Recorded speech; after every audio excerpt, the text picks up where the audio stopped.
मरते समय अगर नाम निकल जाएगा तो हमें मुक्ति मिल जाएगी। लेकिन महाराज आपने देखा होगा अब तो भगवान 4-5 दिन 6 दिन पहले ही मुख बंद कर देता है। कहो कि माता जी बीमार हो जाएं, उनकी बेटियां उनके बेटे पड़ोसी रिश्तेदार देखने आते हैं और पड़ोस में जब सब लोग देखने आए तो पूछती क्या है फलाने की मैया माता जी कैसी हैं, तो आपस में बात करती क्या बताएं कछु ना है। अब तो उनको भगवान ने जवाब बंद कर दो, अब तो उनका जवाब ही बंद कर दिया। अरे अंत समय नाम नहीं निकलेगा। भगवान भी कहते हैं जवानी में तुमने नाम नहीं लिया, अब बुढ़ापे में अंत समय में नाम नहीं ले सकते। 4-5 दिन पहले ही देखो। तुम एक बात बताएं, वैसे ये क्षेत्र बड़ा ईमानदारी लोगों का है, बहुत अच्छे लोग हैं। जब से मैं आया हूँ तारीफ करूंगा जाकर जहां भी जाऊंगा। एक गांव में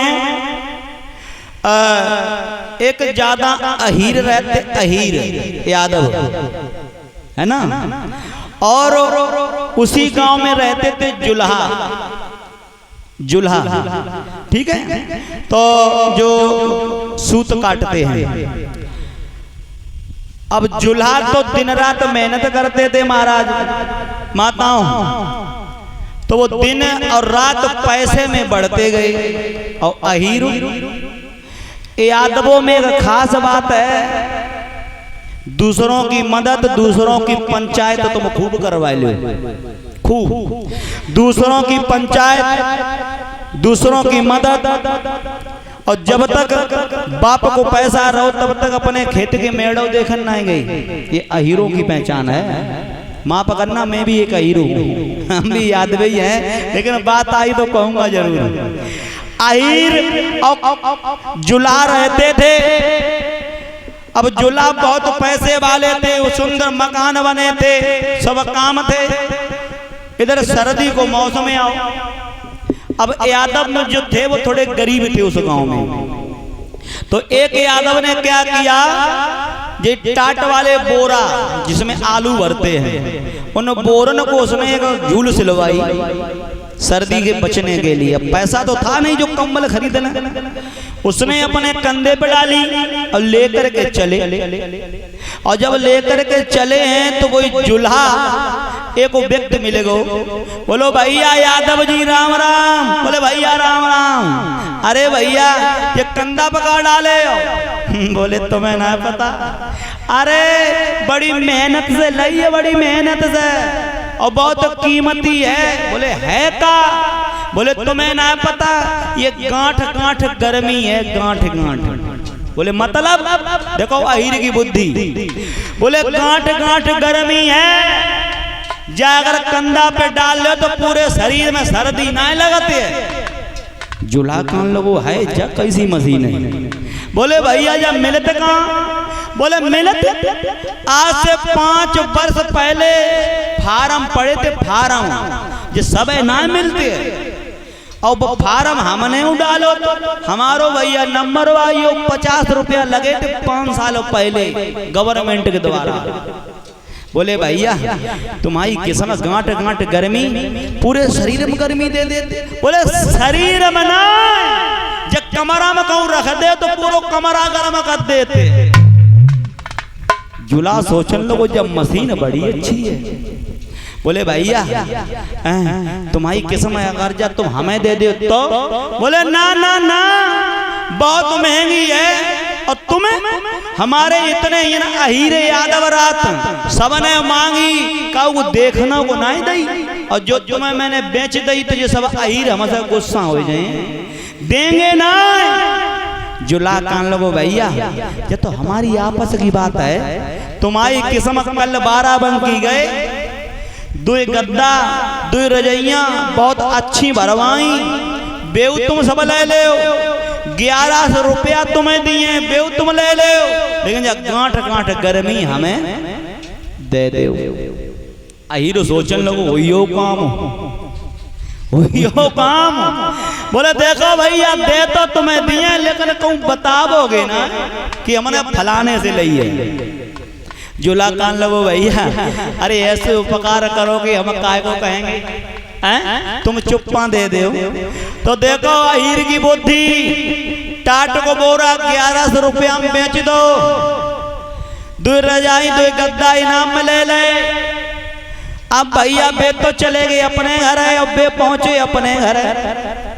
अब जब कोई नई चीज लेके आओ तो महाराज जय लगते कि चलो सबसे पहले ससुराल में दिखावे चले, सब लगते हैं। मोटरसाइकिल ले आओ तो महारानी कहती चलो भर के मई के घूमे आए। तो आज लोगों वो जुल्हा अपनी ससुराल के लिए तैयार हुआ। अब गांठ गांठ गर्मी में वो बोरा है कि सूट केस हम बंद कर लो भाई, कीमती चीज लेके चलो। अब सूट केस हाथ में है, पैदल ही भाग रहे हो, पैदल। माह को महीना माताओं बहनों, सर्दी कड़ाके को पड़ रही, 2-4 कोस जैसे जुला पैदल भागो तो शरीर में पसीना आएगो। अब जुला कान लो बाहरे गांठ गांठ गर्मी, सूट केस में रखी तो इतनो करंट, शरीर में पसीना आए रहो है। और जब जब ओढ़ेंगे तो कितनो पसीना आवेगो, भागे रहो है। और जैसे सफर कियो ससुराल में पहुंचो महाराज, और ससुराल में सबसे पहले साली सावा जीजा आए गई, जीजा आए गए। अब जीजा ढंग से बात नहीं कर रहे का उसे, क्यों? गांठ गांठ गर्मी के मारे। साले आए, सबने बड़े आसन से बैठा लो, लेकिन जीजा के तेवर बड़े खड़े। बोले जीजा पहले आते बड़े, सामने आते, अब तो ढंग से बात नहीं करता, का बात है? बिछौना बिछाओ, उठा के फेंक दो। बोलो अरे मुझे इस बिस्तर की जरूरत नहीं है, मेरे पास गांठ गांठ गर्मी है, तुम्हारे घर में अगर कहीं पर रख दी तो पूरा घर गर्म हो जाएगा। साली कान के बारे जीजा तुम तो बड़े होशियार निकले, हम तो तुम्हें सिर दी समझते थे। खाना खाओ महाराज, जब खाना खाओ शाम को समय हुआ तो सास बोली अब ऐसो करो दामाद को बिस्तर कमरा में लगा दो, क्यों सर्दी को मौसम है। दामाद को बिस्तर कमरा में लगाओ तो दामाद तमतमाए बोले अरे मेरे पास गांठ गांठ गर्मी है, देखो कितना पसीना निकल लो। और पसीना निकल लो तो भैया जो भाग के आए थे ताकि मेहनत को, लेकिन लोगों बोले मैं ऊपर सोऊंगा 2 मंजिला के ऊपर छत पे। सास कान लगी पता नहीं दमाद कौन सी मशीनें थी लाए जो इतनी गर्मी, इतनी सर्दी में इतनी गर्मी की बात कर रहे। हाय अपनी बिटिया को आदेश दो 4 पाई छत के ऊपर डलवाए दई और लिटाए दो महाराज। जैसे रात के 9-10 बजे अब जुला साहब 4 पाई पे लेटे, बिस्तरों कुछ मंगवाओ ना, रजाइयों कुछ मंगवाई ना, क्यों गांठ गांठ गर्मी संगति। उनने वही सूट केस खोलो और वही बोरा टाट को निकालो, उनने पहले पैरों तरफ रखा और सोई गई। जब लेटे हाय बरियो बोरा से ठंड कहाँ बचने वाली, माह के महीना की सोचने लगे जब पैरों तरफ रखे से काम नाय कर रही है। उनने उठाओ और सिर के तरफ रख लो, जब सिर के तरफ रख लो तो महाराज माह के महीना में दांती बजन लगी cut cut cut cut cut cut cut cut, लेकिन वो बोरा से काम ना है रो। अब सोचन लगे हमें ऐसो लगत तो है हम भागत भागत आए, सूट के से कहूँ जगह तारे लिए या जो काम ना करते हैं लोगों, उनने अब पूरा बोरा ओढ़ लो। अब माह के महीना की सर्दी बोरा से कहाँ बचते। अब लेटे हैं बोरा ओढ़े हैं, दांती बज रही है।